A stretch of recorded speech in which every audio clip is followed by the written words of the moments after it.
mob, tag them. Mud money mob, start tagging these niggas, man. Whole lot of mob shit. Motherfucking president, nigga. Y'all better listen to me.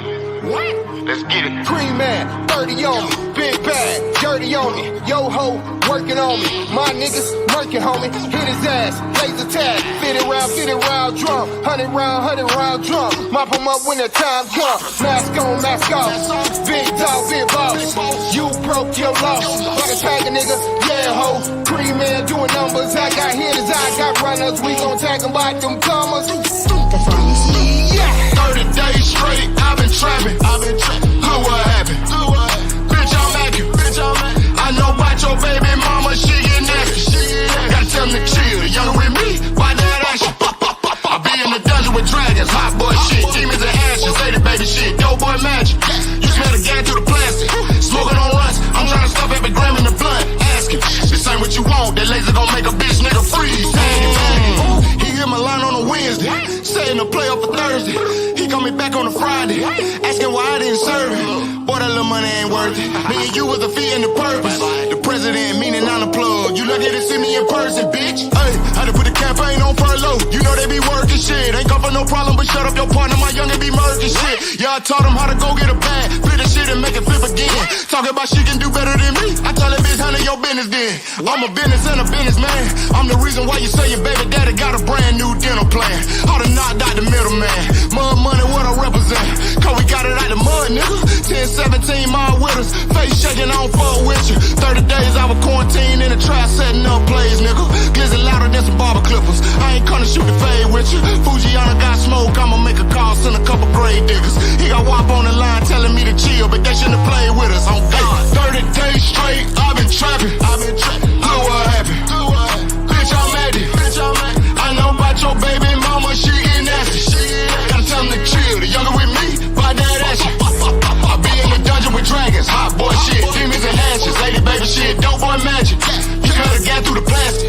Smoking on runs, I'm trying to stuff every gram in the blood. Asking, this ain't what you want. That laser gon' make a bitch nigga freeze. I grew up thuggin', muggin' on the block, pussy with them same niggas. Wreck round women every day, he got a big pistol, wig splitter. Pussy nigga on the net saying he a real killer. Nigga, bitch. See his ass in person, nigga did the real thriller. Pussy nigga. I been round everywhere by myself, serving with a Drake. 10-17, ice on me, try to take a shoot you in the face. Yeah, I get him gone, bags in, bags out, chop. Really hit my phone, say he gotta cut your boy, I need to come tag. Yeah, I hit the road, AMG S550, hit the gas. Pull up so the nigga grab, yeah, hit the gas, he was mad. But I don't really give a fuck, I'm with the mob and push the nigga on the boss. One call, I call Cream, he gon' come through and knock a nigga off. Jill told me don't do it, but I gotta get to a nigga raw. All the mud moving slow, yeah, real slow, nigga like a slow bitch. Pussy nigga try to diss me, can't diss me, boy it's soft. One said don't play with nobody, fool, you better kill them all. 30 days straight, I've been trapping. Look what happened. Bitch, I'm at it. I know about your baby mama, she get nasty. Gotta tell them to chill. The younger with me, by that action. I be in the dungeon with dragons, hot boy shit. Demons and ashes, lady baby shit, dope boy magic. You smell the gas through the plastic. Smoking on runs, I'm trying to stuff every gram in the blood.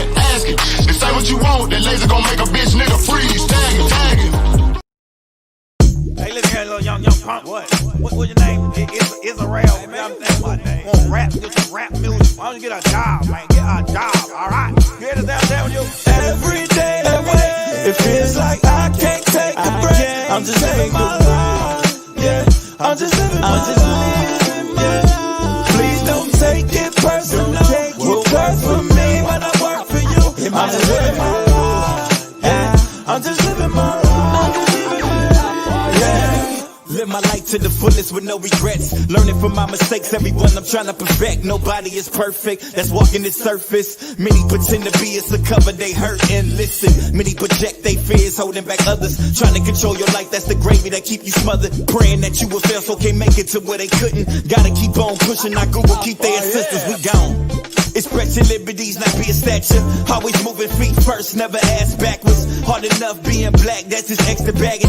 Been enslaved for many years, mentally we damaged. With all the scrutiny, euthanize my community. Exercise my immunity, put an end to this foolery. Watch the way I'm maneuvering, system designed designed for you and me to fail. We gon' get it right, time will tell. Every day away, it feels like I can't take a break. I'm just living my life. Yeah, I'm just living my life. Yeah. Please don't take it personal. Will work for me when I work for you. I'm just living my life. Yeah, I'm just living my life. Back up on that tip again. See your sun shining, mama know I'm about to get it in. Bless I'm still alive, thanking God that I'm breathing in. I done been let down, counted out, miscount. Calculating these losses to see me winning. I've been painting these pictures from the beginning. Just been cropping you out, doubted the vision.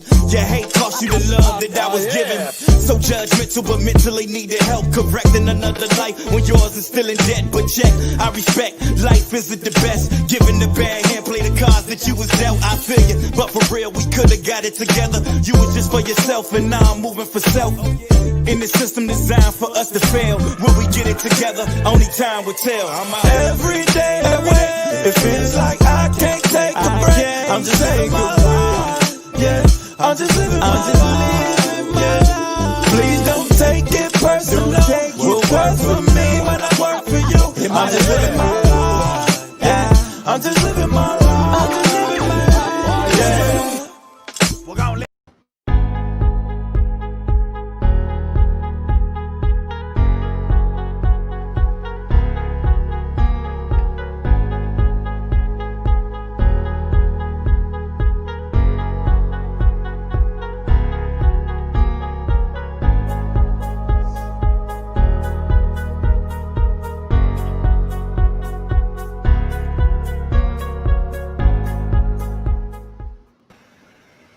Hey y'all! Hey, happy Friday, y'all! Hey, Hey, Alicia girl, how you doing?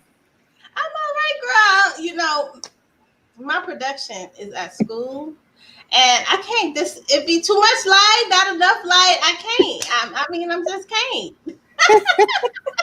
You look fabulous. Thanks, T. So do you. You cut your hair again, T? No, it's just straight tonight. I didn't know what I wanted to do with it. You know, tomorrow is hairdresser day, so I'm just trying to get by this Friday night. No, that's right. Welcome, y'all. Welcome to Let's Chat. Y'all know we get to chit-chatting before we know it. We done had a whole conversation. How y'all doing today? Make sure y'all tap in. Tap in on the bottom in the comments. Let us know where you are. What you doing this Friday evening? Absolutely. We appreciate you guys coming to kick it with us here in the chat room on today. We got a great show. Yes, we always do, Lish. I'm just saying. But last night it was fun. It was our first time in the studio For the this new year, year. yeah. It felt so good. You know, I was able to snack. I can't do that on the live. Yes, we were able to play our music. We do play some music here. This is something new.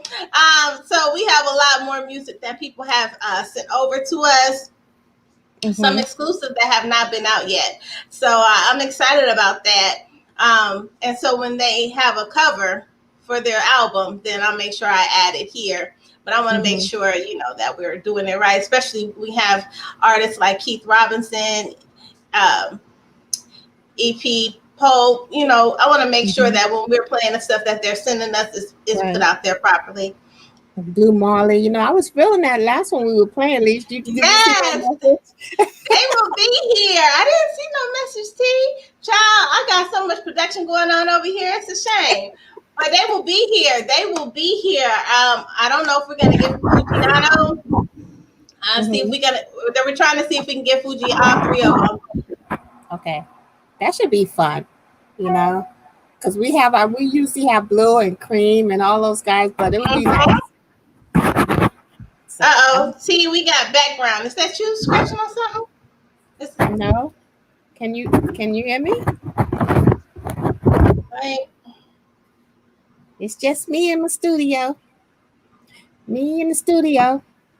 Can you still hear me? Is that better? It's gone now. It's gone? Yeah, it's gone now. I don't know what it was. I was hearing some scratching in my ears. Okay. Nah, we good. Well, I'm excited this Friday evening. We got two great guests, Leash. We have a returning guest. I don't think he was on the live. He was in the studio last time, wasn't Yes, he was in the studio. Yes. And then I got to interview him for Nico, and then I was able to interview him for Hardcore Grind as well. Right. So he's a friend to the show. Absolutely, absolutely. We got the fabulous Donvinnie Boykin.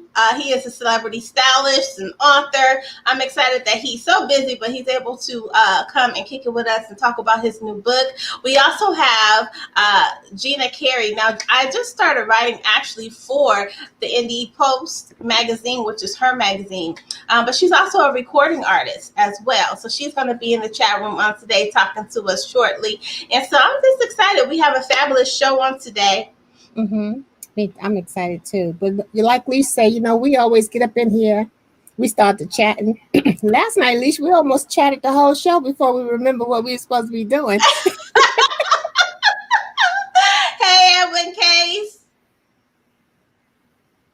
Now, I don't know which one of us. Which one of us look like you. Edna, me or you? You. I ain't want to say it. Edwin. But I ain't want to say that. I ain't want to say that because that's not nice. But y'all, you right. All right, now let me find out, Mr. Edwin Che or Chi or Cho. Which one is it? I'm just saying, but it's all good. Absolutely. But yes, she does. She looks like Edna from The Incredibles.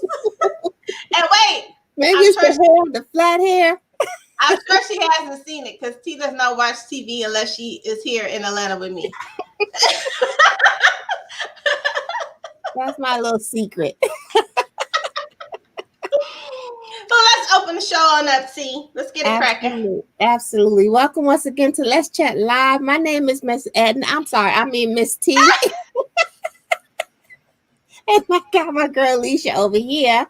Here on Let's Chat Live, it's just an extension of our Let's Chat Blog Talk radio show, which is where Alicia and I started. That's our grassroots. That's where we that's where Alicia and I started. See, Edwin, you gotta messed up my intro. You know what? Okay, Edwin, you know what? Listen, you're not gonna keep getting on my girl now. Listen. Cause you see her. Don't let me come after you. You see me, you see her. You done got me all discombobulated. Let me start this over. Welcome to Let's Chat Live. My name is Miss Edna, like I said, and I got my girl Alicia. Like I said, Let's Chat Live is an extension of our Let's Chat radio show. But this way, you guys get to see Alicia and I interact. Y'all get to see our shenanigans. Y'all don't get to see that on the radio, but y'all hear it. So now you see it live and in person, and we have so much fun with it. Like I said, the only drawback is that I can't snack on my Twizzlers or my chip or my, I got a cup, but y'all don't know what's in it. But but it's all good. We got a great show on tap. Like we said, we have a returning guest and we have a new guest, Leash. I think it's a new person. But we look forward to chit-chatting with him, and I hope you guys are ready. Edna mode and guest. See, Edwin. You know what, Edwin? Listen here. No, but seriously, y'all. We're going to talk a little bit before our guest comes in here. Okay. And we're going to talk about Let Me Upgrade Me. Mm-hmm. And so, I always have little topics and stuff. If you guys don't listen to our show, make sure you listen to it. You can catch us at Let's Chat either on our blog talk as well as iTunes, iHeartRadio, our YouTube page, Periscope, any podcast app as well. But, a lot of times we're really mindful about how we speak to other people, how we pour into other people. But as we go and look into ourselves and start doing things for ourselves, we come with lack. And it's kind of like warm water. and you never want to deal with people that are warm to you. So why would you do that to yourself? And a lot of times that's what we do. We give ourselves excuses on why we can't do anything, why we can't do something right now. It's not the right time. Such and such is not going to like it. Such and such is not going to want to do that, whatever the case may be. And you got to be able to upgrade you. And in that upgrading of yourself, you tend to leave people behind. And it's not a bad thing. It's not saying that there's anything wrong. That's just saying that they're not fitting in that new step that you're getting ready to take, either by choice that they don't want to fit, or just by circumstance that they are not fitting. Everybody is not meant to go with you. Everybody that you come into contact with, or that's been a long-term part of your life, they don't necessarily have to be in that next space of yours, because that's just how it is sometimes. Absolutely. And a lot of times we want to hold on to everybody. Tyler Perry always talks about roots and twigs. And twigs are those fair weather friends that they're just there for a moment. They're not even meant to be there for a long-term period. But we tend to want to keep them along. We tend to want to hold on to those things. But even roots are not, they're there, but they're not seen all the time. Sure. The roots for the trees are under the ground, so they're not seen. Right. And so every time you make different steps, it's not that they're not there with you. It's just that they're not taking that particular step with you. Sometimes you have to make that step by yourself. And it's important that you always know to love on you and take care of you, because if you don't, nobody else is going to do that for you. That's so true. And sometimes, Leash, for those that may not be, not realize that everyone is not supposed to go with you, that's that baggage that you don't even realize that you're carrying. And it can hold you back, and you can look around and wonder why you're in the position that you are, and not necessarily know that you need to let go of some things in order to advance. Absolutely. And we're afraid sometimes to take those steps. But those that are with you, whatever risk that you take, whatever step that you take, they're there. They're like, listen, I don't know where we're going, but I'm rolling with you. Which way you want to go? You want to make a left here? Okay, let's make that left. They're in step with you. And those are the people that they support you. We always talk about that backhanded support, y'all. Y'all know what that is. That's that person that say they support you to your face, but deep down they really want you to fail. Or when they speak to other people, they speak as if what you're doing is not productive, but when they talk to you, it's always, oh, very good, proud of you, That's right. Sometimes people can't see your steps because they're focused on the wrong things. They're looking at their steps. And also, Leash, those that are supposed to be with you, sometimes they'll get in front of you and move those roadblocks. They're ready to like jockey and make sure to help you. They may not even realize that they're doing it to make sure you advance to where you're supposed to be. Sometimes they're beside you, sometimes they're in front of you trying to make your lane a little bit clearer. But those are the people that are supposed to go with you to whatever next level that you're going to. Absolutely. It does. Because a lot of times we have those that they are there just to see how far you go. They really don't feel you're going to get there, but let's stay around. Remember Steve Harvey talked about the wagon, and everybody on your wagon going uphill and making sure that somebody just not riding on a wagon, that they're willing to push that wagon to get where you're trying to go. You always got to make sure that you're looking at your team and those people around you. We're going to talk a little bit more about this. We got our first fabulous guest in the chat room, the fabulous Gina, Carey. Welcome. Let me just go get all his hair up in here. Hold on. Okay, there we go. Hi, Tony. Hi, Lisa. Hi. Okay, so we want you to tell everybody a little bit about yourself and your journey into music and media. Oh, wow. Okay, where do I begin? From childhood on up? Okay, so I'll just briefly touch on just a little bit of my journey. I started I started musically knowing, that I could sing when I was younger, probably in the 3rd grade. I used to sing Denise Williams songs at my school. And some of the kids were like, "Oh, she could sing, she could sing." And I'm like, "I can." So that's when I first realized that I had a talent. And my dad was very supportive. He would have me sing in church. And I remember being young, and I have 2 other sisters, and we had some friends at church. And I remember feeling very embarrassed because I felt singled out. And I remember being young and didn't want to have the feeling of being singled out. My sisters were there, and I was like on the platform, and they were kind of laughing, and and my dad had these back in the day, they used to have these Christian cassette tapes, in the 4th grade with a little, little string attached to the thing. And it just you put the cassette in there, and you had to sing to that. It just kind of sounded horrible, but I didn't like being singled out. I didn't want to, my sisters to feel like I was better, or I didn't want them to not like me because my dad was singling me out. But I believe that God used my father to, it was all a part of my purpose and plan. And he gave my dad insight or discernment of, where, or, like pushing me into God's purpose for my life at a young age. As I began to get older in high school, I was involved in a lot of, things, plays and musical things. And I used to do a lot of plays in my neighborhood, and I remember being really serious about it. And I would get upset with other kids because they weren't taking it serious. I would try to, have them come on my porch. I'm like, "Come on, act right," and about it. And so I think that at a young age, God was already formulating in me the gifts and that He gave me, even at a young age. I can remember that. When I was in high school, I wanted to be a professional recording artist. I wanted to just tour the world. That's what I wanted to do. I've never been a person that cared about fame and fortune. I just love the arts. I just really was passionate about the arts.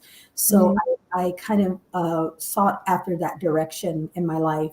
But as my life would have it, a series of events and my personal life and things that my mom was going through at the time, it just put me on some other courses where I was not able to jump into the things that I thought, or the fairy tale of what I thought my life was going to be, such as so many people, growing up in LA. And some of the rougher parts of LA, there's so many challenges that you go through that can derail a lot of things, just because of just the environment that you grow in. And so I, as life had it, I ended up I went to his church in I think it was about 1993 or something like that. I moved from Los Angeles and I moved to Covina area by the Ontario International Airport, for those of you that are not Californians. And so I moved out that way, and I attended this church. I was a very, very popular pastor at the time. Her name was Pastor Carolyn Harrell. And she used to have a ministry on TBN, and it was a big church in Pomona. So I attended that church, and while I was there, there was a gospel group by the name of the Gospel Gangsters. They ended up signing with Kirk Franklin's label, Vicky Mac's label, I believe. But they all attended the church. So I was singing. One time at the church in the choir, and a couple of other members that started, which was God's Original Gangsters. They started the whole group. They got these guys from Pomona, got them out of the hood, and kind of mentored this one particular guy. And so the group ended up breaking off into 2 portions. But the other portion, God's Original Gangsters, they heard me sing, and they said, "Well, I have an album we're going to be doing, and I'd love for you to come and sing background on the album." And so I thought that was like, wow, this is an opportunity for me, So, and they were signed already. So I sang their gospel rap albums. I would sing the background parts, I was like the background rap artist singer. And so they would take me everywhere, and we would do a lot of ministry and stuff, and they kind of mentored me. And so from there, the label listened to me sing, and they offered me a recording contract through Grape Tree Records and Grape Tree and Brownstone. I think it was, what was it, Brownstone? They had created a subsidiary label, but anyway, it was Grape Tree Records. And so they signed me as the first female R&B gospel singer. And so I was kind of doing all of that gospel stuff before, it was really becoming huge, R&B kind of style of it. And so I signed with the label, and I was all excited. I'm like, I'm going to be traveling, and I'm going to finally get a chance to do it. And then within a year, the label folded. Oh, no. Wow. And so I needed to, I remember just feeling so let down. In the course of that time, I also had won this competition with, they did this competition in Los Angeles. It was a gospel competition with Billy Preston. He was running the competition, and I won, and they sent me to Nashville, and I was going to record on this label that BB and CC Winan were on it. And so I was excited. They flew me there. I did this great song, and then the label ended up merging, and they shelved it. So it was like every morning, I was like on the verge, for some reason, God did not allow it to happen. So I remember being very disappointed and very let down. And so I went back into the regular workforce. I was a young single parent mom, new divorcee around that time. It's pretty young. I was like 19 years old. And so I said, I got my income tax, and I said, you know what? I don't want to be let down like this anymore. I'm going to take my career into my own hands. And I believe that's when the entrepreneur was born within me. I'm not going to sit back and be anybody's, just sitting here waiting for someone to do something for me. I'm going to get proactive in my own life. And we all know, even as people of color and as women of color and chocolate women of color. So let's go down 3 more stairs. Let's just keep it real. We already know when we're born into this world, we already know there's obstacles, that we have to deal with. And I think a lot of people don't realize what we go through as chocolate girls from the time we're young, because even some of our other sisters that we love so much that are in our race, but they might be a more fair skin, and it's not their fault at all. Sometimes it's even more opportunities for them than it is for us. So we have it so hard at times, trying to just to reach. So we already know I've got to push this harder than ever, so mindset is like that. So I was ready for the fight. So I got my little income tax money, and I'm going down here to Guitar Center. And so I walk in and says, look, I don't know anything about producing music, but I want to be a music producer. I got $2,000 in my income tax. I want to do everything I need. I didn't even know how to play a keyboard, So they told me, get this Chord keyboard, get this BR8. It was like this little digital, back in the day, they used to have the digital with a big zip drive or whatever. And so I got all of that, and so I went home, and I said, well, can I call you if I don't know? And they say, yeah. I was calling them like crazy. I'm like, so hi, this is Gina again. So now here. But I was like so determined to know. And I started making my own little beats, and they sound horrible at first, but I just kept on doing it. And I started creating my own music. And then through the course of that, I met some other producers while I was working on that I had recorded a couple of more independent albums. During that time, they had the Napster thing, and the radio was changing, and internet radio was starting to come in. And so I was blessed to be a part of that first group of artists that where you had independent radio stations that would not be allowed to be on major stations. They wanted to be there with the big stations like KGFJ and KJLH and all the ones we have big out here.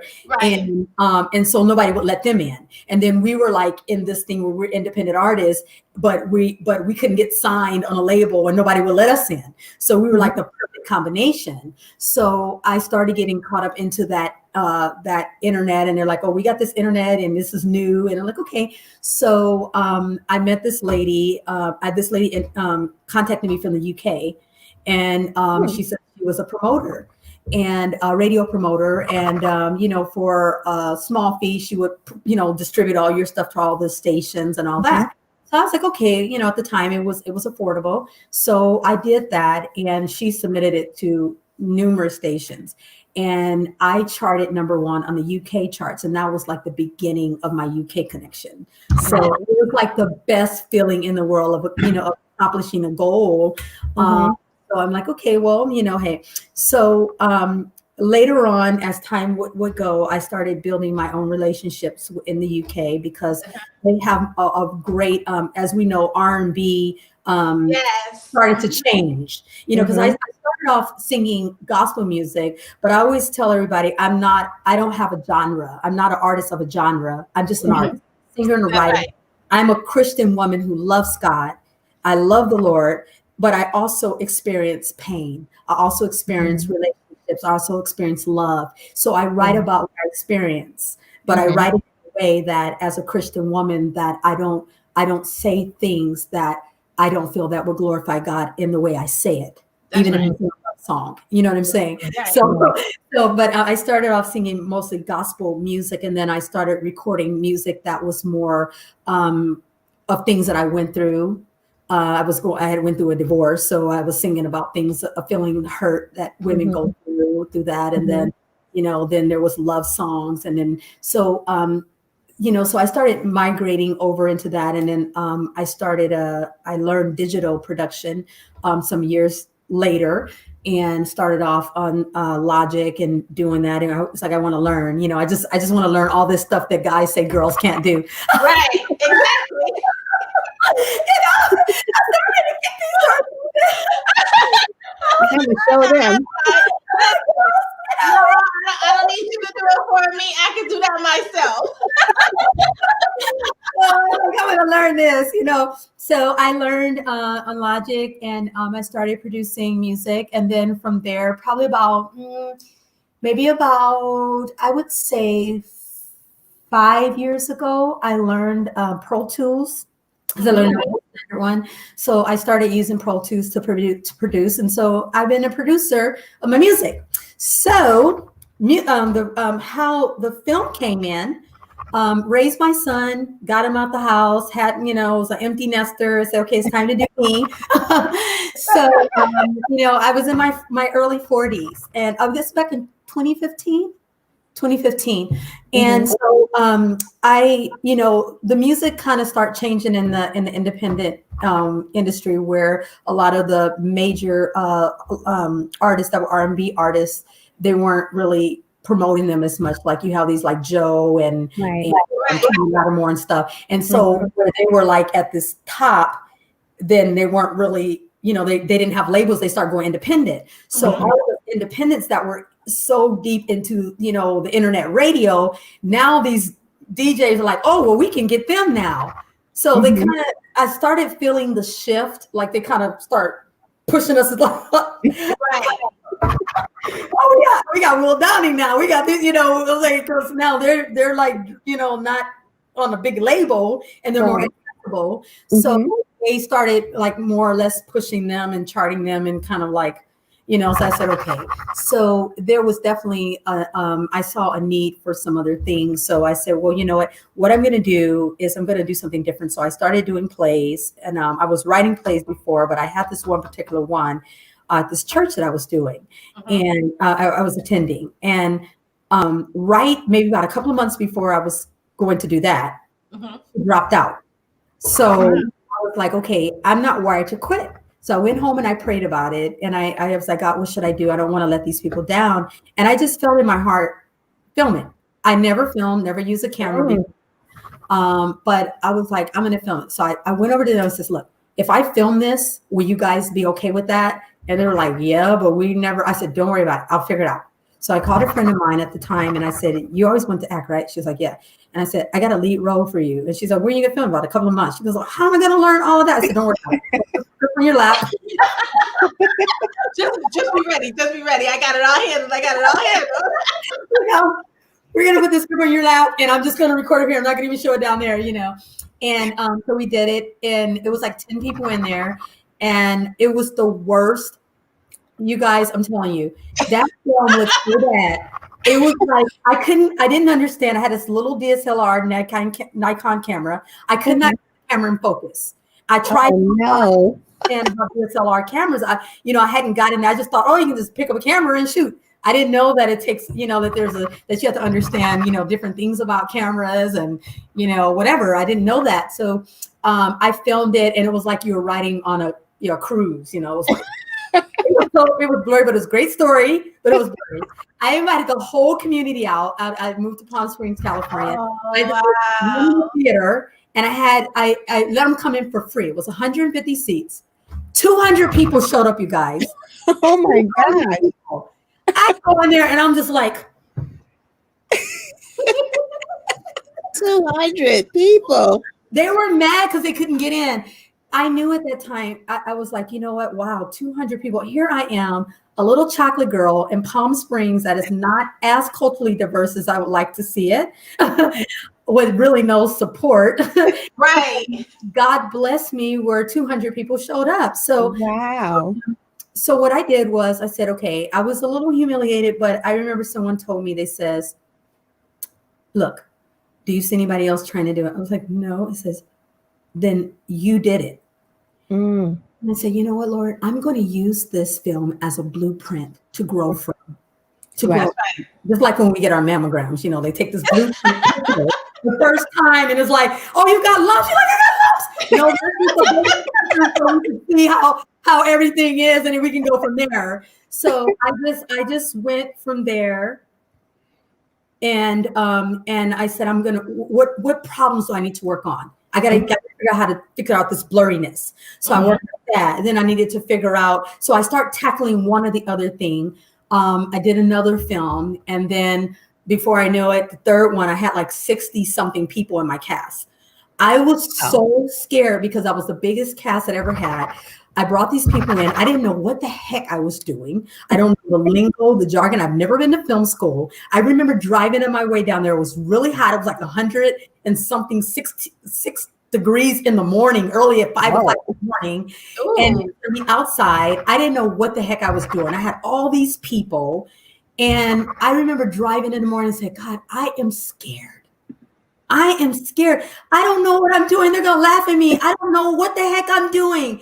And I just felt like, you know what? Just like they're playing a role, you put your big girl panties on, you hold your head up high, and know that God is with you.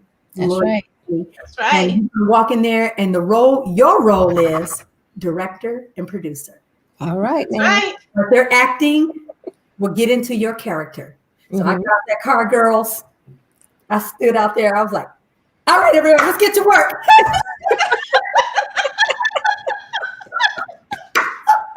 I tell you, and it was just amazing. God was with me, he helped me through it, and that was Assumptions. And now 9 films later,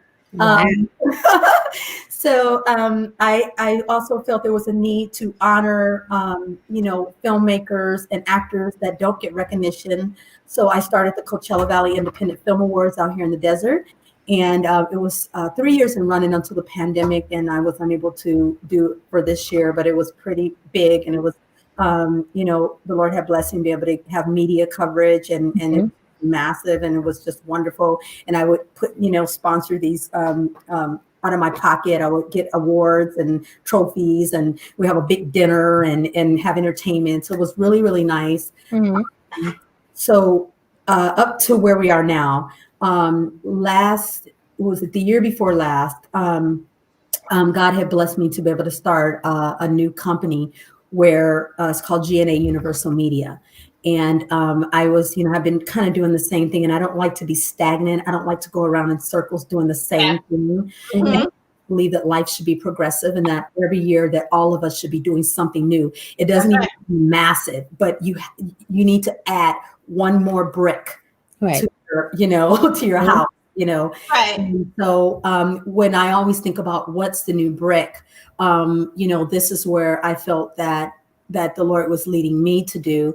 GNA Universal Media stands for God Never Abandons, and to take all of the companies, which was my music company, my record company was Jaico Music. I have that since 1996, the one that I had before.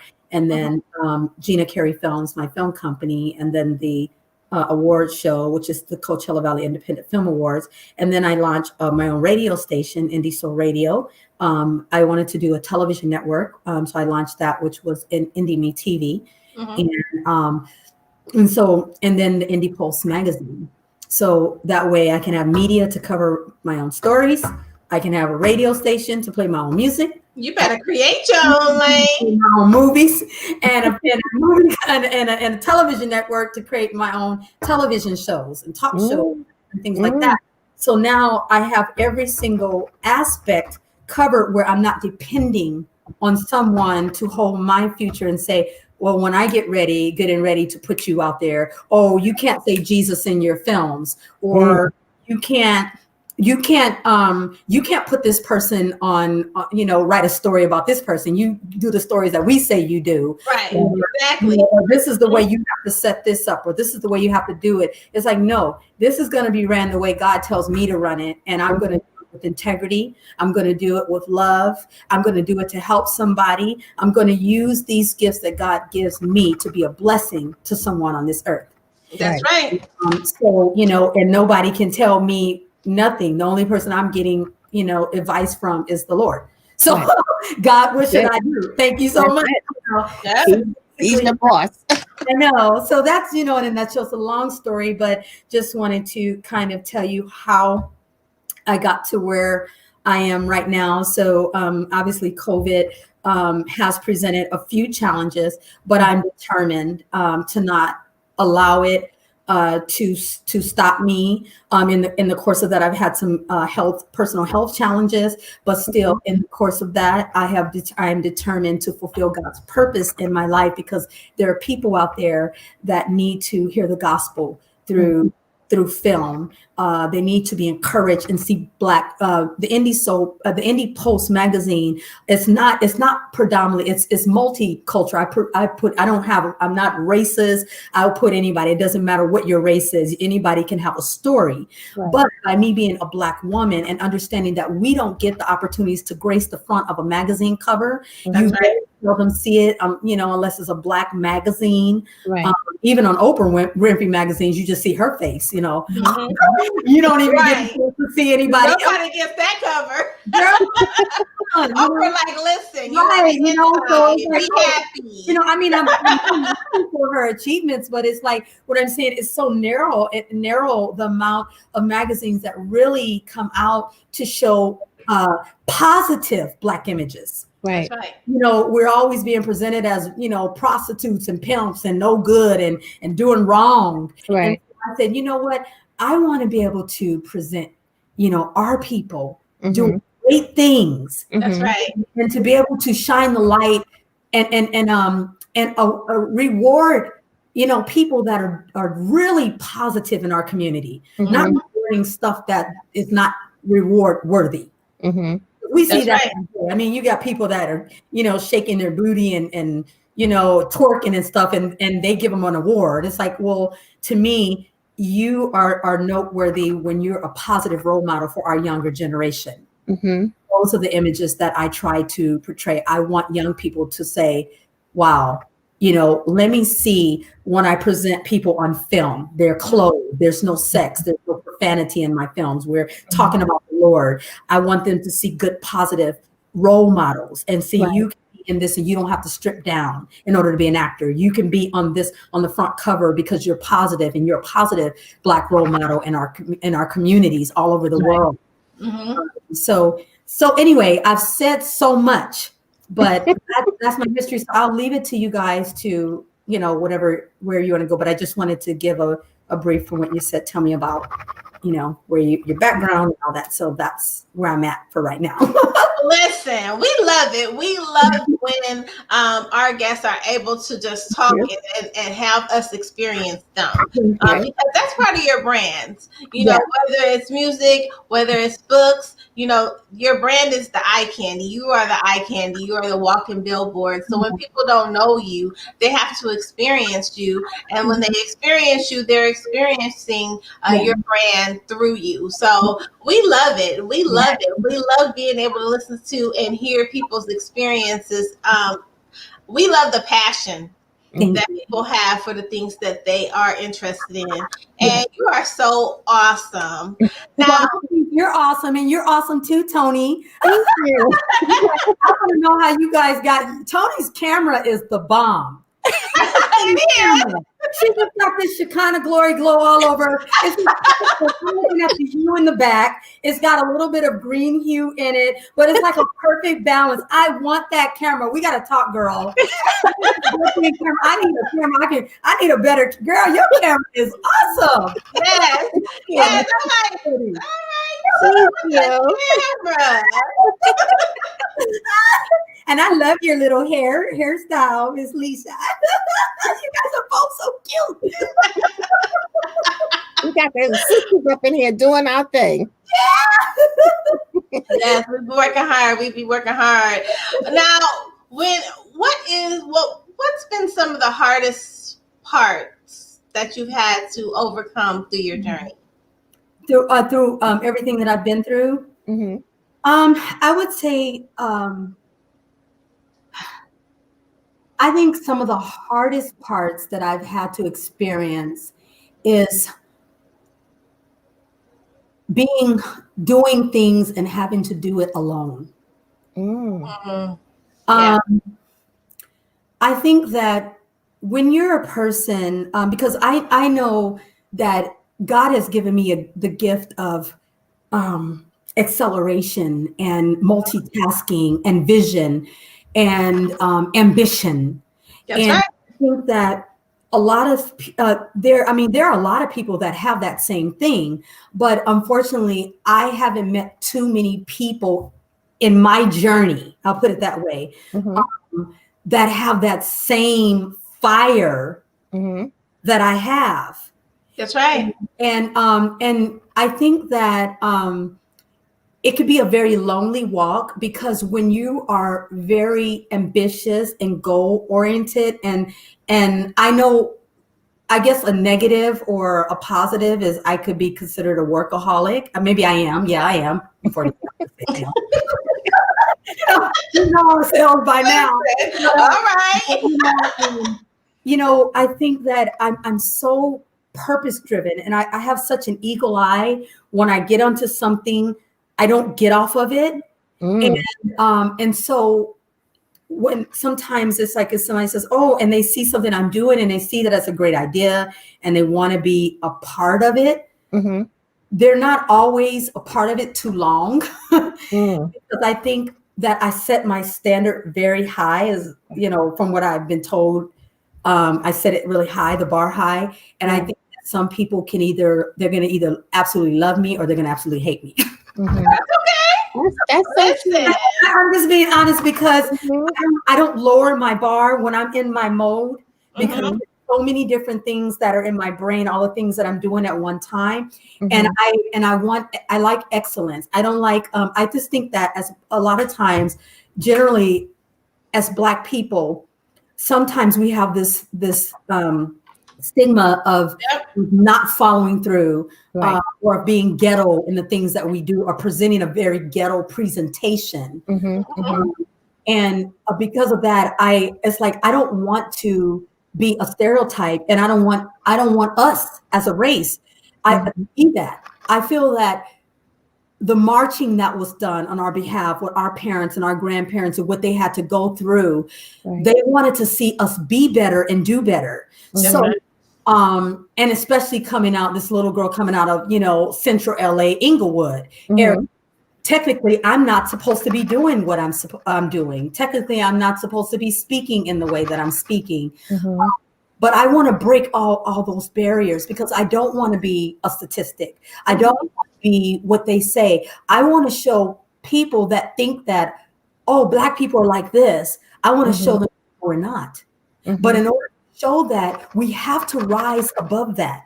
And I think that people around you in your circle are not willing to rise up to that occasion.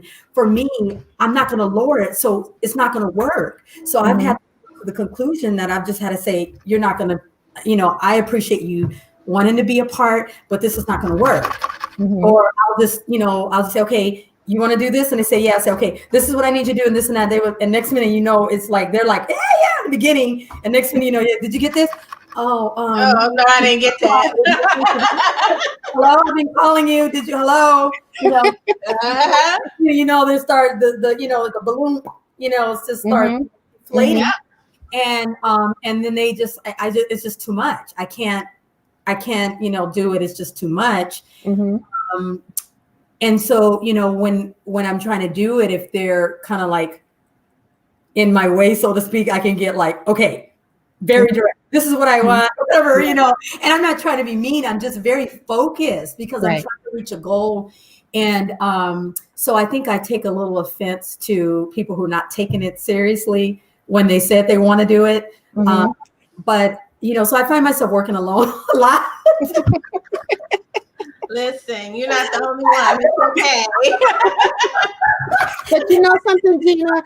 I think that's the downside of it. And then you lose. And then the other thing is that because I've been so purpose driven, I found that a lot of people have asked me, Gina, do you want to go? We're all going to go to dinner. The girls, we're all going to go to dinner, and I don't go. And I'm like, I'm sorry, because I got to edit this film, or I'm sorry, I got to get it early in the morning, I got to film something, or I'm sorry, I've got to get this magazine thing out, or I can't be on the phone with you, I'm sorry, I can't talk for hours, or I just don't answer the phone, and they get mad. I've been calling you. It's like I have things to do. That's right. But at the end of the day, you find yourself alone because you've been so busy where you trying to cultivate friendships. Right. So I would say those are the two negatives of the But you have so much you have so much positive, Gina, also, because just listening to your journey, you wanted to create this platform where we as Black women, Black people are displayed in order for them to see the good. We have to create, because the only negative sometimes they see is what you was telling us about, the rappers, the drug lord, all of that negative stuff. We have good quality within us as well. And you shouldn't have to lower your standards, because by you not lowering your standards, look where you are today. Absolutely. So, and you don't have to wait for anybody to tell you that you're great. I say that all the time. I say that to clients. Listen, you don't have to wait for nobody to tell you you're great. And sometimes people only see what they want to see anyway. So it doesn't matter how well you are doing, how accomplished you feel. That's why you have to love on you, and you have to be proud of the things that you're doing. Because when you look for other people to affirm those things for you, it becomes a struggle. Because really, people only see what they want to see. They either want to see you like this, or they're going to want to see you like that. And they're not really seeing who you really are, or your vision in itself. So it's a good thing. I have this thing about affirmations. Listen.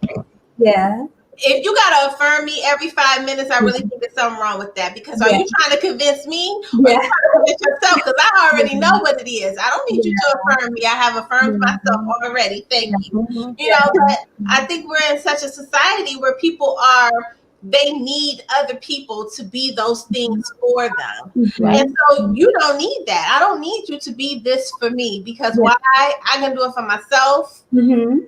I don't need you to do this for me. These are things that I've already accomplished, and you just taking your lane, and you've built your lane and expanded it just for you. There's no traffic. You can build as many buildings as you want. No permits, none of that. You're in control. And I said, let's do it. I also, for me, and I, I think I got a little bit more vocal as I got older, because I remember back further, I always considered myself a little bit more of a people pleaser. I had a very, the personality I had, I didn't want people to be mad at me. And when you're just an independent artist, it doesn't really, it's not as much as a factor, because you spend a lot of time just doing, you're not in a band, you're writing, and you're more into yourself. But where I really realized that I struggle with it is when I became a producer. But I also feel that that's a part of God's plan for my life, because God wants to cultivate us so that we can grow. to become better, and we can see things that areas in our life that's our weaknesses, and so I think that becoming a music producer made me see where I needed to be stronger, because I learned that it was hard for me to separate my heart from being like a boss, in charge. I don't even like to say a boss, but knowing that I had this responsibility of being a producer over a cast, and you have all of these different personalities. You're dealing with 60 something people, anywhere between 40 something to 60 something people. That's all of these different personalities. And you're talking about artists, creative people that in general, a lot of creatives can be a little bit flaky. And so women and men, and then being a woman, I'm 5'3.5", and I'm a little bitty, thick, skinny thing, and you're trying to tell this tall guy, okay, I need you to get over there, and it's like, okay, I'm a man. I'm like, okay, Mr. Man, now I need you over there. I'm like, okay, well, I kind of I wrote it, so what do I say? But you know something, Gina, I keep my, you say you're 5'3.5". That's so funny, because I keep my half. I'm 5'2.5", and I make sure people know that half counts. It counts. My heels, because if I have to put my heels on, I put them on now. If I got to go, you gotta you don't hear me, I'll be back. Now do you hear me? And I think a lot of times, especially as women and as ambitious women, this is the thing. Everybody, I'm not going to say that they fear Black women, but in some ways, I think we intimidate because we can be very forward when we need to be, and we know what we know, and we want what we want. Yeah. So if we're focused and it's tunnel vision, and it's like, listen, I need this done, I need this done, I need this done, and I need this done. You're doing talking some extra stuff that has nothing to do with what's on my list. So you're going to work it out, or you're going to find somewhere to sit down. Yeah. But the amount of forcefulness has to do with the amount of resistance, and the reason in that is because you said, especially as Black women. See, the thing is that because we have had through historically down even through slavery, and had to go out in the fields and be the ones to pick the cotton, and we weren't treated as equals. Okay, so this goes all the way back. There was so much resistance, and when somebody resists you, you have to, like, if you're trying to get in the door and somebody's, you got to push that door open. So we already are prepared. We're always having to be prepared for resistance. Right. So it's not that we're mean. It's not that we're cold. We're just fighting for equality. We're fighting to be heard, and we know that we're going to run into resistance. So we have to prepare ourselves. We have to, when we come into something, we have to be bold, we have to be direct, and we have to say, this is who I am, and this is what I want, dang it. And when we go back home, we might even sit there and shed some tears, like, oh man, did I do that? But we have to put on this strong suit when we get out in this world, because we know that there's always this resistance that we're constantly pushing up against. Right. And that does bring force. That does bring pushing out. So I found that I had to be more poignant, more direct, which I didn't want to be, but it forced me to be, because it was things that were going on that was going against my values of where I wanted to be, of what God allowed me to build, and the vision that I know that I was going into. Right. So if someone, like, just say an actor, would be chronically late all the time. Well, Gina and the people pleaser in me, that part of Gina growing up with those, issues that we have sometimes that we hold on to in our life, sometimes rear their ugly head, even if we do get our doctorate degree, even if we got it going on, right. If we're winning awards, we're still, and we still sometimes have these little things that we have to deal with, and we all have them. So that those childhood issues, and that people pleaser, and wanting everybody to like me, and just, even though deep down inside I hated certain things, but I wouldn't say it because I don't want anybody to be mad at me. had to learn through being a movie producer. It brought it out of me. And I had to say, I remember when I first said no. Oh, I cried. And then I remember people said, Gina, you got to stop putting your emotions in this. You got to get over that. Everybody is not going to like you. You're not being mean. If it's something you build and it's your film company, you have a certain thing and you tell them to be there at 6 a.m. and they keep chronically coming at 7:30. And you tell them, I'm sorry, just use an example. I'm sorry, I can't allow you to be in the production anymore. And then they put all this bad stuff on Facebook about you. They'll be all right. You understand? I'm not here that for doesn't make it. you a bad person. That makes you a person with standards. But then more and more of that would happen. Different things would happen where I would say, "Oh, you stood me up. No, you can't be in my next film. Oh, well, I don't like you. Okay, well, I'm sorry. And that's okay. I like me, right? But I have a standard, and so it's really made me a stronger woman. And it's learned, made me learn to say, okay, it's getting me out of that people pleaser mode and learning how to stand up for the standards that I believe in so that I can have an excellent company.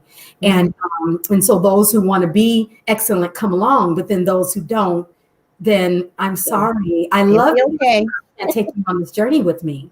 Absolutely. So that would be, I would say those are the woes of working hard or being ambitious and getting out there and in this game, and we already know what we have to deal with as Black people. So that's not unique to something different. But I would say some of my biggest struggles was getting over my personal issues of being a people pleaser and stepping into the role of a leadership. That's right. Make decisions to hire and fire when necessary, even when it hurt. Absolutely. Because I think they see when we step into those roles, people see it as aggression and they don't know how to handle it. But then some of that is their personal things. Yeah. Because depending on what happened in their childhood, or it may make them feel away. But I'm sorry that you feel away. Yeah. And sometimes, listen, I want it over there. That's where I want it. Yeah. I didn't ask you to put it over there. Yeah. I understand. Yeah. But that's not what I asked you for. Yeah. Lisa has no problem. She has no problem.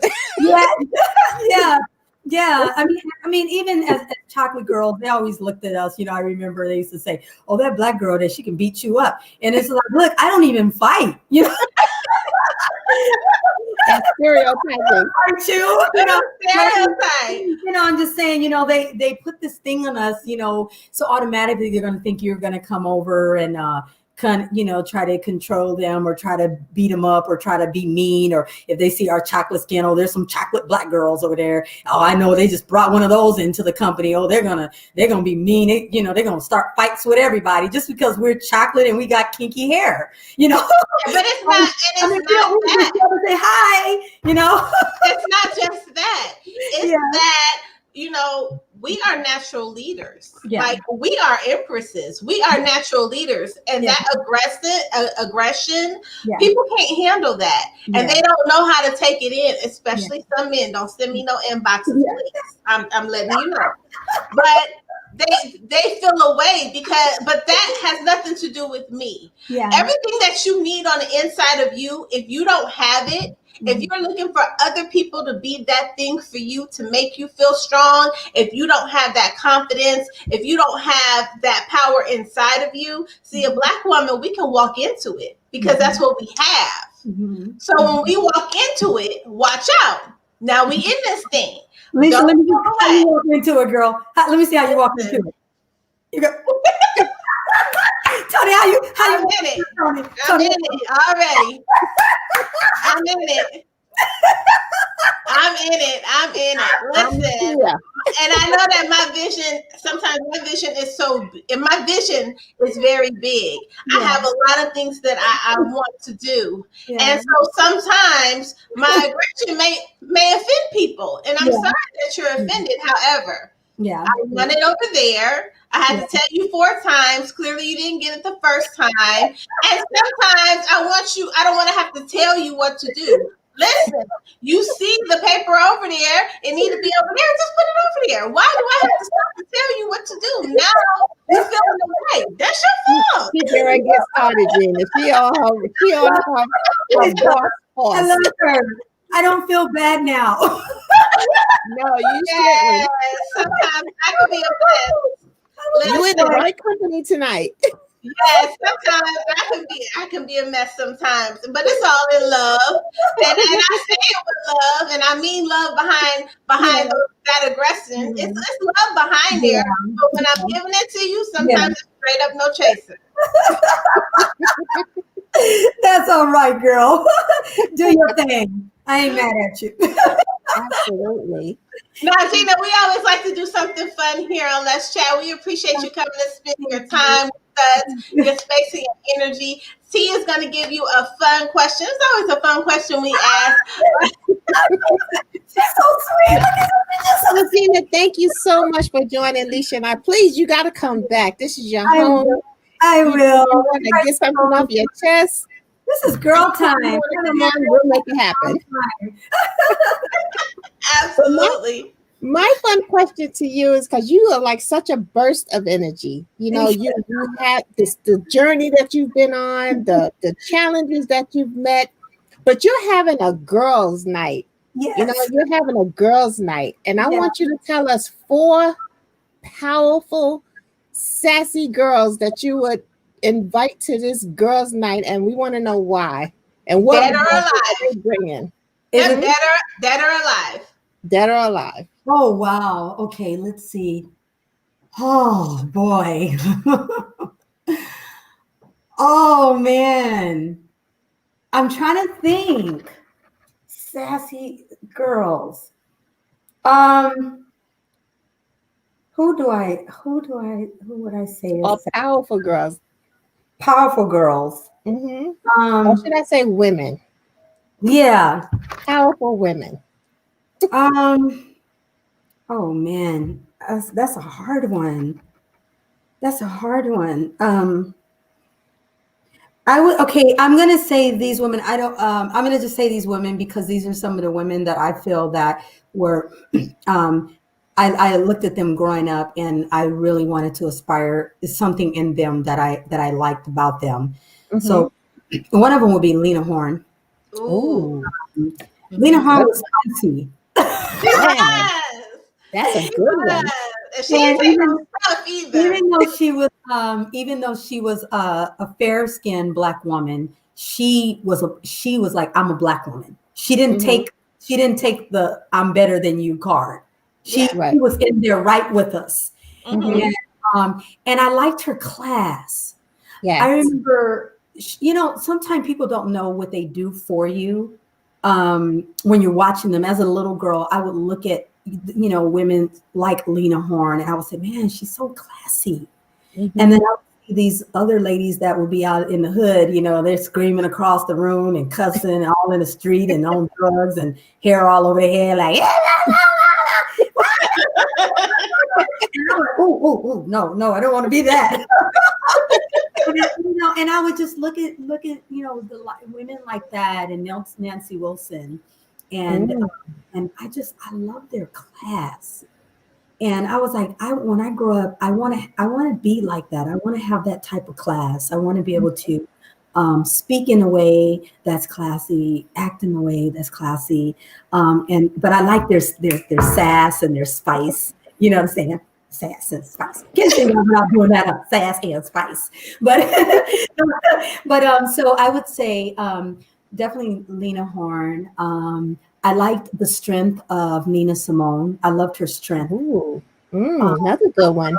She was a dark-skinned woman, and she was even through the things she went through during her time and racial discriminations. And, she was so powerful in her delivery of her music and her message, the civil rights message. And she was fearless. That's right. She was fearless. Right. I love that fearless in her. And I'm like, oh man, I would love that part, that fearless, because it's like, I'm scared of everything. You'll see a bug and I'm running, I'm like, I just want to be fearless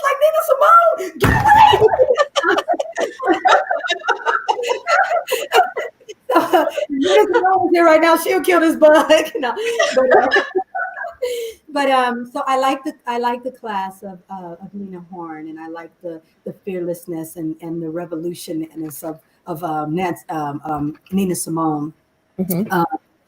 Let's see. And you said how many women? You can give us 3. Huh? You can give us 3. One more. 3? Okay, one more. Okay. Let's see. I'm trying to think. One of our listeners said you're giving her Shaka Khan vibes with that hair. She loving it. She loving your hair. That hair. Loving your hair. Mindy Mack says you're giving her those Chaka Khan vibes. Hey, you know what? I actually like Shaka Khan. I would say Shaka Khan. Oh, I like okay. Shaka Khan. And I'm gonna tell you what I like about Shaka Khan is her style. So I think I like her. When she was younger and she used to dress Yes. and she was unique. So her unique. And she's spicy. That's so true. Her uniqueness and just her funkiness, because I like funky. I like funky music. I love funky. Yeah. That's a nice trio right there. You have Lena Horne, you have Nina Simone, and you got Chaka Khan. Yes, and you got girl talk. Strength, and you got style. Yeah, make for some great girl talk. Yeah. Absolutely. Well, we so appreciate you coming to kick it with us in the chat room. As Tony said, you are welcome back anytime. I appreciate you. Thank you for allowing me to be part of the Indie Post family. You are a blessing to me. Thank you so much. I really appreciate you. I feel like you guys are my sisters already. We are. Thank you so very much. All right. You have a good night. We'll see you soon. Here. Okay, bye-bye. Okay, I don't know how to get over here, but I got you covered. Oh, I love it.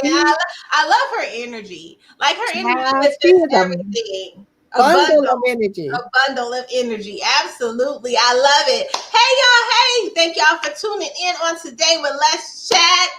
Hey, Andrew. Thank you so very much. Thank you, Mr. Mac.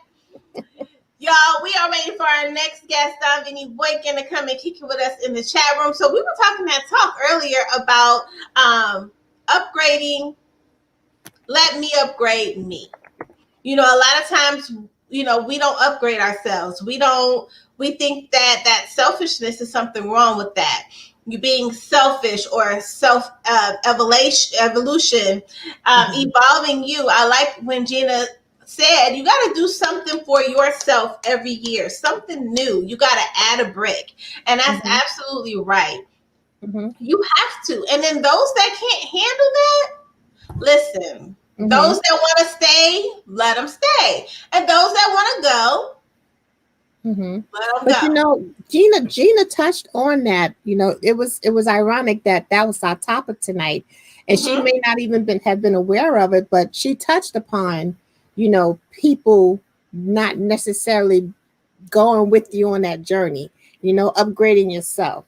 So it's like apropos that she actually brought it up, and she didn't even realize that we had been talking about that prior to the show. Absolutely. Absolutely. So we're going to take a brief break, y'all. Welcome to Let's Chat. Y'all know that we are always doing something new on Let's Chat. Our live platform started January of this year. So listen, if you want to be a guest on Let's Chat, just send your request to thechatradioshow@gmail.com. If you are an independent artist or a mainstream artist, because we have a lot of mainstream artists that send us some of their new music, send that music. Now, listen. Don't send Leisha music if you're not going to come with it. So if you send me music, just know I'm going to send another email requesting you to come on the show with your music. You have to back that music up. Yes, we want to be able to experience the whole brand, and you are the brand. So we want to experience you. And we welcome everybody on our show. We're going to take a brief break. Okay.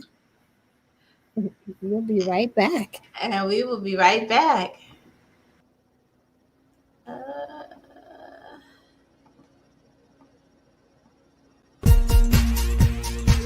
Hey, y'all. We are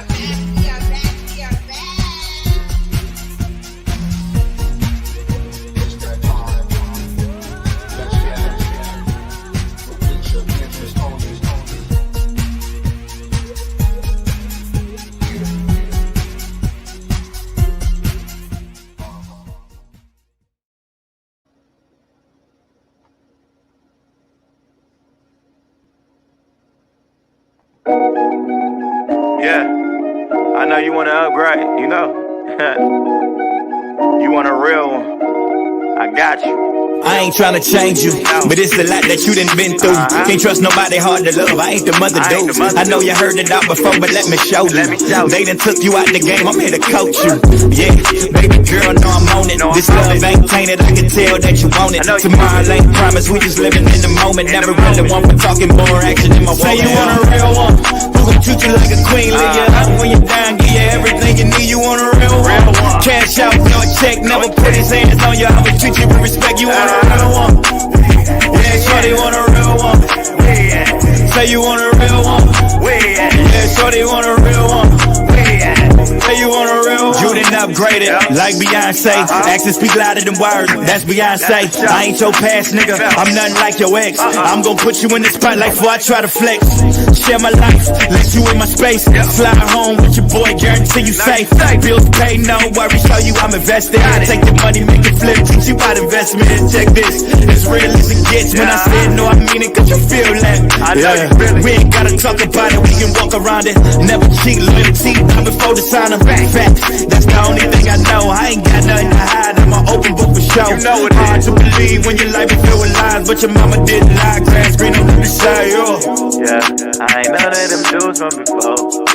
I hold you down, that's for sure. Yeah, I know your worth, girl. I put you first, yeah. You down to say you want a real one, who gon' treat you like a queen? Leave you up when you're down, give you everything you need. You want a real one? Cash out, no check, never put his hands on you. I would treat you with respect. You want a real one? Yeah, shorty want a real one. Say you want a real one. Yeah, shorty want a real one. Say you want a real one.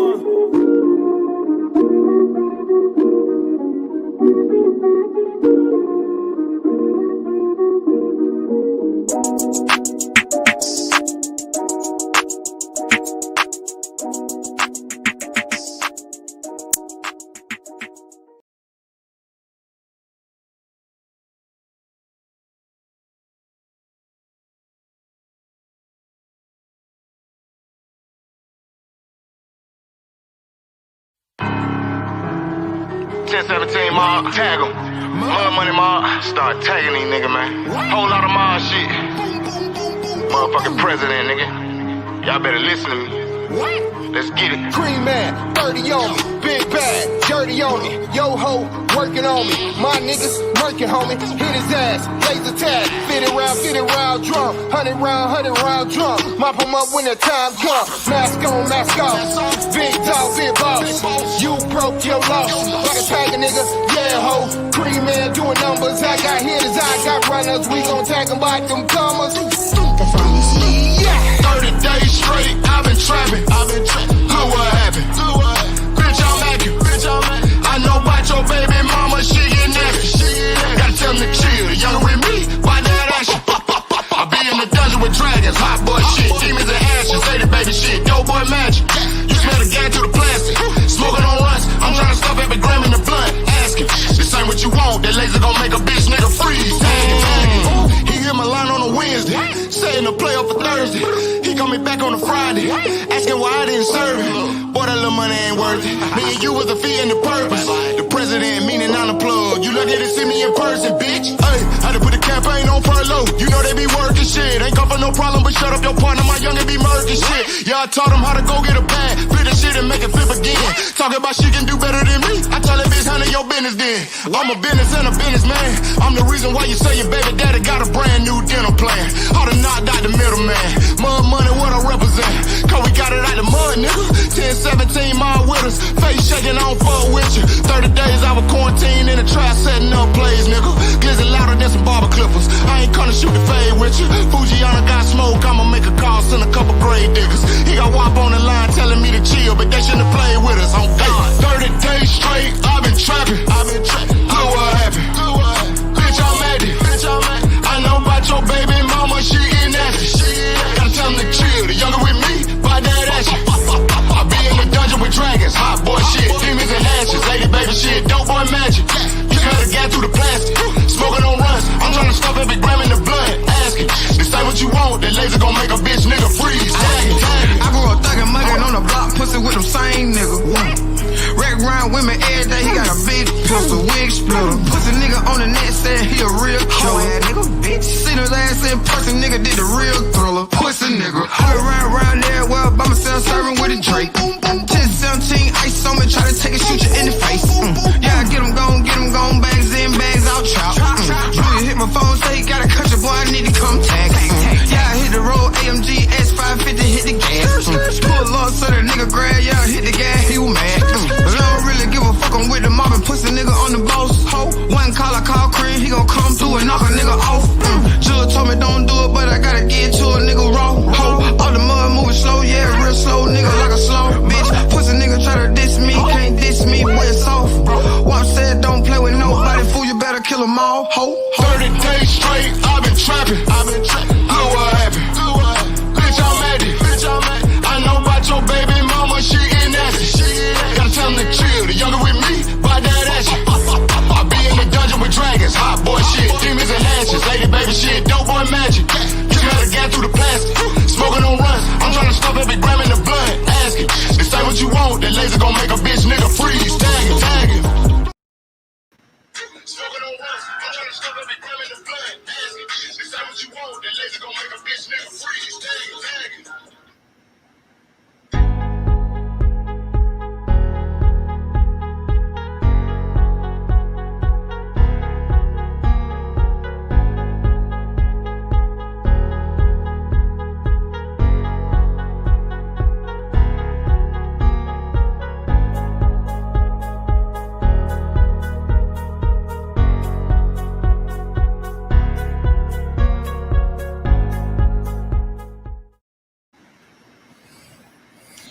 Hey, we are back.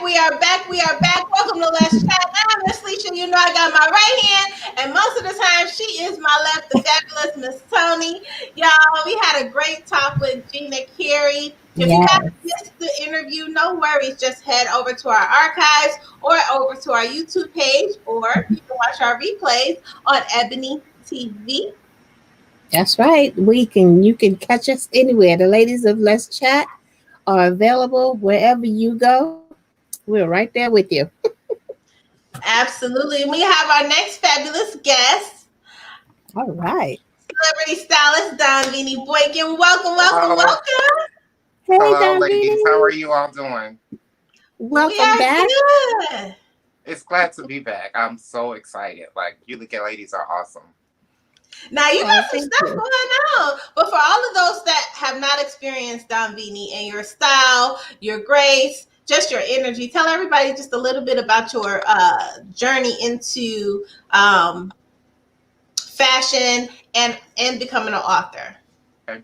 Like she said, I'm Donvinnie Boykin. I got started in the fashion industry at the age of 19, 20 years old. I became a model for Ralph Lauren. I was a model with them for about 2 years. Growing up, I was kind of shy and had low self-esteem. So I wasn't really like upfront, like didn't want to be upfront. So the modeling industry to me was it was a lot. So it was then when I was modeling where I kind of looked around me and saw the behind the scenes of just like the styling, the creative direction for setting up like fashion shows as well as the actual photo shoots. And I was like, hey, that seems interesting. So I ended up moving to Atlanta, attended Bauder College School of Fashion. I really wanted to go to SCAD, but SCAD was way too expensive. So ended up finding Bauder College. And it was there where like I fell in love to the creative direction of in the fashion industry. So I began event planning. And during event planning, I was able to pick up side gigs, like producing fashion shows, such as Bronner Brothers Hair Fashion Show, and then also Oscar Lorenta's fashion show. And that's where I falling in love with just the whole wardrobe styling. So from there, doing creative direction for the fashion shows, had to dress model, so ended up picking up the wardrobe styling aspect of it.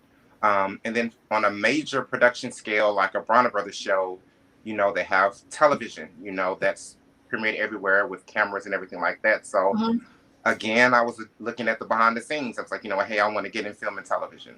So from there, I ended up working with Tyler Perry, did a little bit of acting with him as well as Rockman Dunbar. I was on Tyler Perry's season 13 of Meet the Browns. And just fell in love with that. And then where I'm currently at right now in my life right now, I just recently launched a book last month, January 5th, called Reveal. Woo! So excited Wow. about that. This project has been amazing for me. So Mm-hmm. wrote a book about a year and a half ago. It took me a year and a half to write it. It's called Reveal, The Year Without My Dad. So 2 years Mm-hmm. ago, I lost my father. Just drastically, like it wasn't like my father wasn't ill or anything like that. He actually had major surgery, a kidney surgery. Was in the hospital for about a week and just didn't bounce back from the surgery. So through my book Reveal, it talks about the things that I went through with losing my dad. My father was a prominent African American figure in the community. He was a assistant principal as well as a basketball coach. So coming from a small town, you know, everybody knew him. They knew me. So it was very hard for not only me, but for the community as well, too. So it just kind of, the book just talks about the things that I went through throughout the year, suffered through depression, as well as alcoholism, even thoughts of suicide. And also just me finding myself through creativity and through art. So that's where I'm currently at now. And it's the support has been phenomenal. It sold out in Target in 3 days. Oh, wow. It also sold out at Walmart within a week. So I was not expecting this, didn't even see it like getting into a Target or a Walmart. Like I said, coming from a small town, you know, I don't really think outside the box like that. So, you know, you think, okay, I'm going to live life like normal. And then to be able to publish a book and have it in those stores is like amazing. And to sell out. Yes, to sell out. To sell out. Yes, exactly. Exactly. Awesome. Now, we always talk about this. You know, a black man that can write is a powerful man. Yes. What does that power mean to you? The power means to me is just my voice. You know, I was always taught at an early age that, you know, education, no one can take that from you. So it just shows, you know, that me being able to like write something and create a project from start to finish. And not only that, but just to see as a kid, I was inspired by Langston Hughes. He was like phenomenal to me. Like I love the whole Harlem Renaissance era. And Langston Hughes, just reading his poems, and then now me being an author, like it means a lot that I looked up to him, and now I actually have a published work. You know something, Donvinnie, you know, you've gone through so much. And you actually started your journey about saying that you're so shy. But for someone that has suffered shyness, you have overcome so many obstacles. And to go into the modeling field for not only just the modeling field, but for Ralph Lauren, you know, and how were you able to overcome that shyness and step out onto such a broad field like modeling and for such a name model? What I have to say, you know, and it's actually at the beginning of my book. I have a quote that I found years ago by an anonymous author. It just basically talks about the lead and the understudy. Like in every person, there lives two possible selves. You have the lead and the understudy. So I look at my life like as a model as being the lead. You know, I had to be up front, to be on stage, be on photo shoots. And then the quiet, you know, soft-spoken, the shyness was an understudy who always wanted to be that up front and be up-centered. But the lead trains for years, you know. So I would definitely have to say I would have to dig deep, you know, and I created an alter ego. You know, I have an alter ego named Apollo Carter. And that's the person that will be up front. You know, when it's time for the lights, when it's time for, you know, the cameras to roll, you know, a different person would come out, you know. And I think it was just as far as my drive, going back to my father always taught me about work ethic, you know, about making sure you're on time for work, making sure you're respectful. And so that always kicked in, you know, with me. And then not only that, but I come from a long line of strong African-American men. So whenever I would do a show or whenever I would show up on set, I would always take a moment and trying to channel my ancestors. Like, you know, I would call upon my grandfather, I would call upon all of those prominent people so that they could help me, be able to be that alter ego character. Right. That's powerful. Now you have quite a few people in the, and I'm not sure if you can see the comments, but they're loving your interview. We have who was that? Antoinette Bird Curry. She says she's so proud of you. Oh, thank you, Antoinette. And Mystique Sabrina says, I love you, Donvinnie, and the book is a very good read. So you have some great support in the chat room. Thank you. And I appreciate it.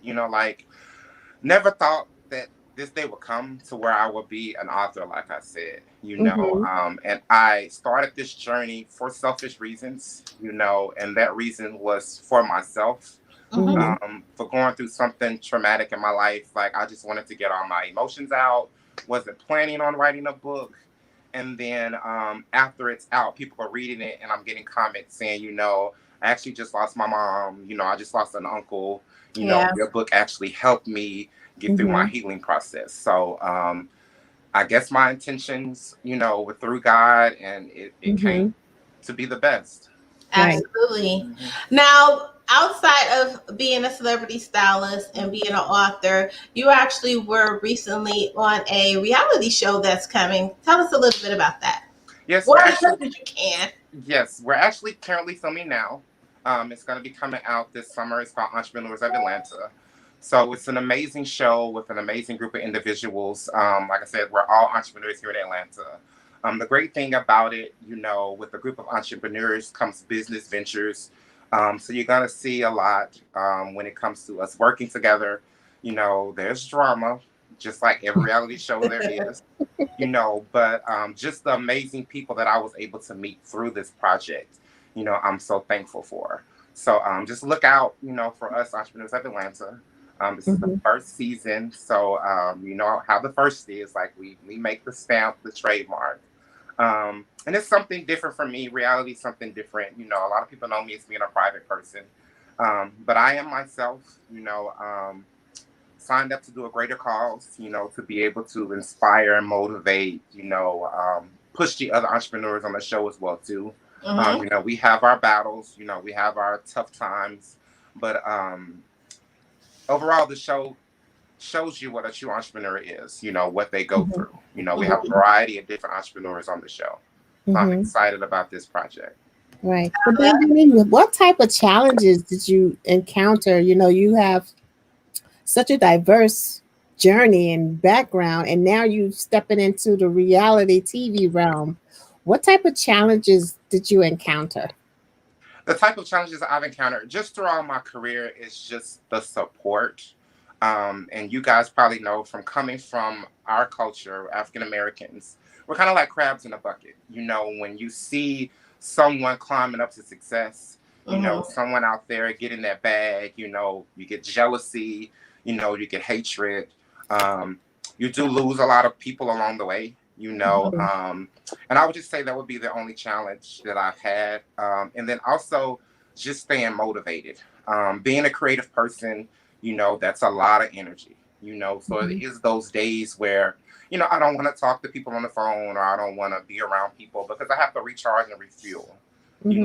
People see, the success of my book, but they don't see the hard work. Like it took a year and a half, and the thing about it is, I did something different. A lot of people are doing it, but I did something different.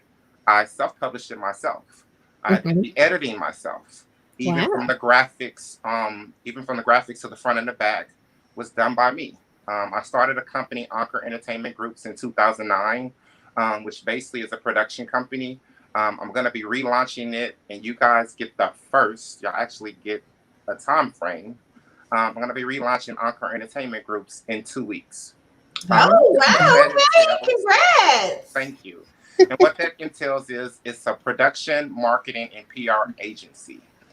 So what we're going to do is we're going to actually produce from film, television, radio, talk show, as well as we're going to be providing a service for the talents that come aboard, whether you're a model, dancer, actor, whatever talent you have will be your agency, as well as we'll do your PR and your marketing for you as well, too. Wow. So I started all of that underneath my book. And then my book was the first publication from my company. So even for authors, if they would like to get help, editing, graphics, marketing, PR, they can become a part of Encore Entertainment Groups, and we can do that. So just to have that success and have everything done underneath me, and I was fortunate to hire a team of underdogs, even from my photographer who did the photography work for my project. It's a friend of mine that I've known for years, and I told him, I was like, hey, I have a book coming out, I want you to do it. And he was like, okay, no problem. And I was like, hey, what's your price? He's like, oh, you're a friend of mine, I'll do it. I'm like, no, I want to be able to invest in you, so you can start your business and you can grow as well too. Exactly. I also did a visual with this project called Reveal the Visual.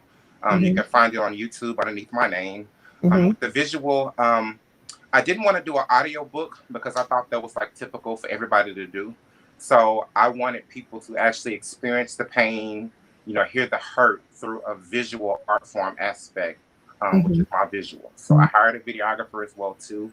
And then I had been looking for videographers for a year and a half, and then met one, Desmond Stearns, and he did a phenomenal job. And the same thing, I hit him up and I was like, hey, he was like, do you have a budget? I was like, what's your price?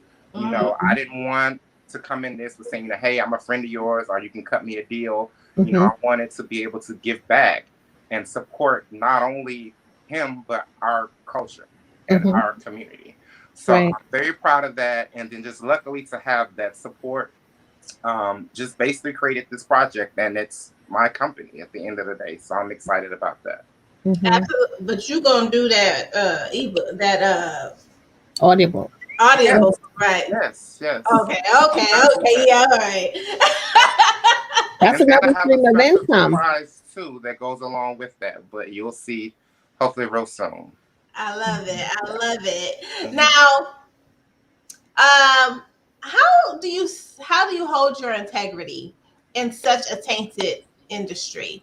Everybody, the modeling industry, sometimes it can get a little messy. How do you hold your integrity and always walk in that throughout your journey? I like to say I have a good foundation. I have a good family support. I have wonderful best friends, even when it was down to write my book, like I wanted to rush it out, and my friends was like, no, take your time. It'll come out, number one, when it's ready, which is out, why it's out now. So my mom, she was the first person I told. Like, I didn't tell anybody I was writing a book but my mother. And so when I told her, she was like, hey, I sign off on it. But it's such great that I have that foundation. I can call my mom, talk to her about anything. Even down to my brother and my sister. Like, my brother and sister are amazing. They've been supportive through everything that I've been going through in life. So just to have that foundation, and then coming from a small town, it's like a family. So like all my family's back home, so they hit me up and give me words of encouragement. But just to have that foundation has really helped me. Absolutely. We so appreciate you coming and kicking with us here in the chat room, just to be able to share your wonderful energy. Now, we like to do something fun. I think you got to experience that a little bit on the show when you came on the radio show. But T, that's T department. I don't need to do that. I let her handle all of that. She has a fun question for you. Okay. Well, Donvinnie, you know how Alicia and I feel about you. We so enjoy you, your energy, your perspective when you come on our show. And it's great to have you on our live, So now you've experienced both of us on our radio as well as our live. But your fun question tonight is, if you were an animal going through the journey that you have gone through, you have such a diverse journey that you've gone through, what type of animal would you be in order to get through everything that you've gotten through? That's hard. Oh my gosh. Because I don't want to say my favorite animal, because my favorite animal, people be like, why? What's your favorite animal now? My favorite animal is a giraffe. Oh, that's a good one, though. Yeah, that's a good one. I would have to say, because they're so peaceful. They can get aggressive, but they're graceful. graceful. You know, I so like I that. would have to say a giraffe, and then they stand out more.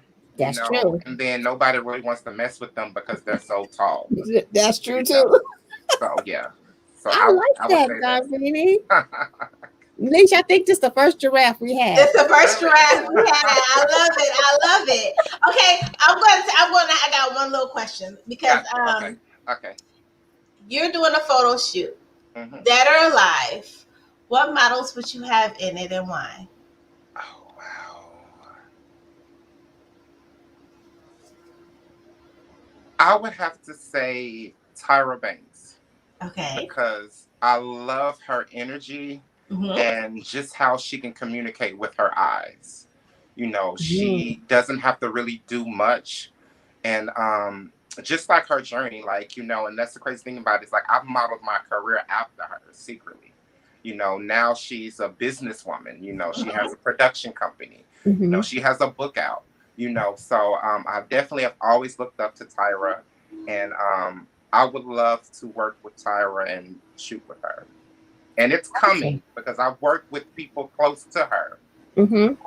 Speak it. Yes. You gotta put it out there. I'll put it out there. I'll put it out there.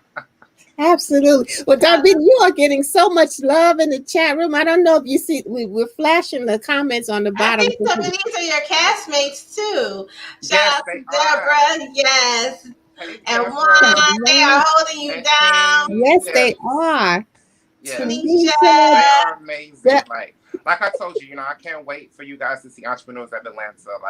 The cast is phenomenal. And, we're all collectively and individually doing our own things. So it's going to be a great, great, great show. I love it is. Well, we thank you. Like Leisha said, this is your home. You're welcome back anytime. You don't need an invitation. Got you. I appreciate it. And once again, thank you ladies so much. Your energy, your love, your support. It's amazing. And then what you ladies are doing on this platform is amazing. Absolutely. Absolutely. Make sure you guys check out his interview in the Indie Post. It's actually going to be coming out in February. And then he has his Medium Magazine interview that's up as well. And then the Hardcore Readers and Writers blog, he's on there as well. I appreciate you, John. Thank you. I thank you so very much. No problem. We want you to shout out all of your social media, your website, where everyone can get your book. Got you. So my website is I am Donvinnie. So that's IamDonvinnie.com. You can actually purchase my book there under the About Me. Just scroll down to the bottom. Next to my social media handle, there's a link that'll take you directly to my site. My Instagram is I am Donvinnie as well. And then my Twitter's I am Donvinnie. Of course, my Facebook is Donvinnie Boykin. You can also purchase my book at Amazon, Barnes & Nobles, Books A Million. Anywhere books are sold except for Target and Walmart. It's sold out, but I'm trying to get it back in there. Absolutely. We so appreciate you. Support. I love you. You are so very welcome. Thank you so much. All right. And thanks everyone for joining him tonight on Let's Chat. Thank you, classmates and friends. Thank you guys for supporting him. When you are in your vision and you're in your journey and you're moving forward, it's good to have those people that support you.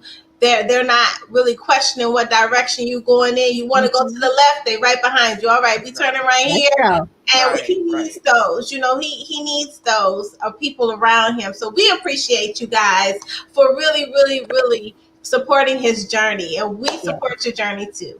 And you know what? We should get the cast on too. So absolutely. That would be great. That would be great. Yeah, we got to make that happen. All right. Yep, we will. Absolutely. Gotcha. So we will talk to you soon. All right. Y'all take care. So bye. Bye-bye. Oh, I love when he joins us, Leash. Yes, he is, y'all. Listen, he is so awesome. Awesome. He's dope in real life, for real. Yes, he is. And I'm excited to see where his journey takes him. Mm-hmm. We always have people that say you want to hustle, but he's an entrepreneur. He walks in his vision. Mm-hmm. And his vision is so awesome. Yeah. He's gone through so much, and each time I feel like he just conquers a hurdle, you know? So that's a great thing. Absolutely. We so appreciate you guys coming to kick it with us here in the chat room. Y'all know if you would like to be a guest on Let's Chat, send your request to thechatradioshow@gmail.com. Yes, I'm just trying to respond. We have so much. Yes, what we got in the chat room. I'm trying to keep up, guys. So if I missed your comment, let Lisha and I, we thank you guys. We got Juan, we got Tanisha, we got Deborah. We got all you guys. So thanks for joining us here on Let's Chat tonight. Absolutely. And Shout Angela. out Angela, yes. Shout out to Sean St. Clair, y'all. We're gonna take a small mini break. Sean he always supports us, and so he sent us Pen to Pen Publishing. He sent us some things to play on our show, so we're going to play it on today. We also have some music. Shout out to Blue, Marley, and Cream Man. We appreciate you guys. They're actually going to be in the clubhouse soon. Shout out to Nas. We thank you guys for always supporting us, and your girls will be back. Pope. We got him. We love his music too. EP Pope. Absolutely. Hold on. So we're going to take a brief break. We'll take a small break and we'll be right back.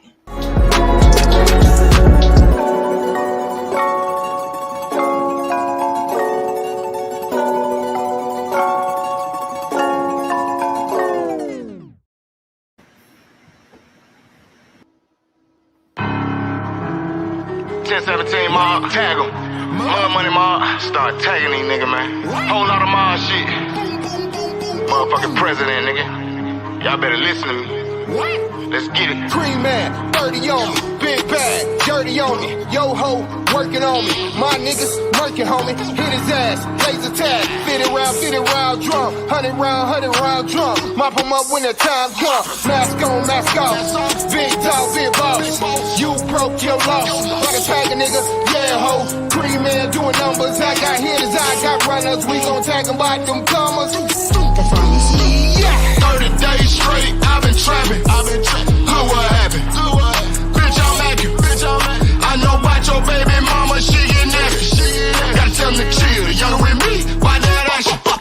I be in the dungeon with dragons, hot boy shit. Demons and ashes, 80 baby shit. Yo boy magic. You smell the gas through the plastic. Smoking on runs. I'm trying to stop every gram in the blunt. Asking, this ain't what you want. That laser gon' make a bitch nigga freeze. He hit my line on a Wednesday. Saying to play up for Thursday. He coming back on a Friday. Asking why I didn't serve him. Boy, that little money ain't worth it. Me and you was a fee and the purpose. The president meaning I'm the plug. You lucky to see me in person, bitch. Hey, had to put the campaign on furlough. You know they be working shit. Ain't come for no problem, but shut up your partner. My youngin' be murking shit. Yeah, I taught him how to go get a bag. Flip the shit and make it flip again. Talking about she can do better than me. I tell that bitch, handle your business then. I'm a business and a businessman. I'm the reason why you say your baby daddy got a brand new dental plan. All the knocked out the middleman. Mud money, what I represent. Cause we got it out the mud, nigga. 10-17 mile with us. Face shaking, I don't fuck with you. 30 days I was quarantined in the trap setting up plays, nigga. Glizzy louder than some barber clippers. I ain't gonna shoot the fade with you. Fujiana got smoke, I'ma make a call, send a couple grave diggers. He got WAP on the line telling me to chill, but they shouldn't have played with us. On God. 30 days straight, I've been trapping. Look what happened. Bitch, I'm at it. I know about your baby mama, she get nasty. Gotta tell them to chill. The younger with me, by that action. I be in the dungeon with dragons, hot boy shit. Demons and ashes, lady baby shit, dope boy magic. You smell the gas through the plastic. Smoking on runs. I'm trying to stuff every gram in the blood. Asking, this ain't what you want. That laser gon' make a bitch nigga freeze. I grew up thuggin', muggin' on the block, pussy with them same niggas. Wreck round women every day, he got a big pistol, wig splitter. Pussy nigga on the net saying he a real killer. Nigga, bitch. Seen his ass in person, nigga did the real thriller. Pussy nigga. I around there, well, by myself, serving with a Drake. 10-17, ice on me, try to take a shoot you in the face. Yeah, get him gone, bags in, bags out, chop. Julia hit my phone, say he got a country boy, I need to come tag. Yeah, I hit the road, AMG S550, hit the gas. Pull up, so the nigga grab, yeah, hit the gas, he was mad. But I don't really give a fuck, I'm with the mob and pussy nigga on the boss. Ho, one call, I call Cream, he gon' come through would knock a nigga off. Jill told me don't do it, but I gotta get to a nigga raw. All the mud moving slow, yeah, real slow, nigga like a slow bitch. Pussy nigga try to diss me, can't diss me, boy it's soft. Wop said don't play with nobody, fool, you better kill them all, ho. 30 days straight, I've been trapping. Look what happened. Bitch, I'm at it. I know about your baby mama, she getting nasty. Gotta tell them to chill, the younger with me, buy that action. I be in the dungeon with dragons, hot boy shit, demons and ashes. Lady baby shit, dope boy magic.